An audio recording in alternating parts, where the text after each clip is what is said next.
Connecticut's Back to School Authority is sponsored by Yale New Haven Children's Hospital, one of the best in the nation.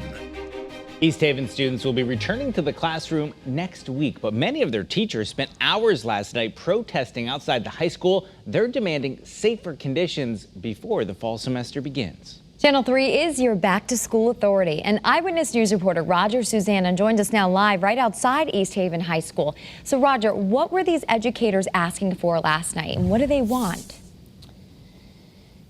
Yeah, good morning, Nicole and Eric. The big thing that they want is a major compromise. And you know, it's interesting. If you look inside East Haven High School here, you'd almost think that everything is nearly back to normal. But of course, we know that nothing is normal these days. And these teachers feel that a full return to in-classroom learning would be a major, major mistake.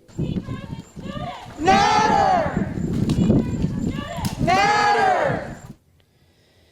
So that's why last night, as you can see and hear, more than 100 teachers held a protest outside the high school as a Board of Ed meeting was going on inside. Now, district leaders are planning for a full return to in-person classroom learning, but teachers are asking to shift to a hybrid model with half the time spent through online learning and the other half in classrooms. Now, the protesters say if no compromise is reached, they would support pushing back the start of the fall semester.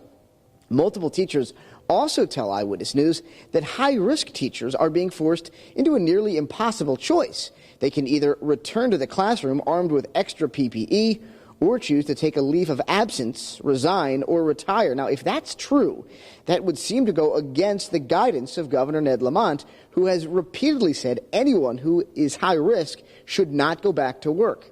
Superintendent Erica Forty declined our repeated interview requests last night and even slipped out a side exit at the end of the night. But State Rep Joseph Zullo says he's been listening closely to the teachers and he will get answers very soon.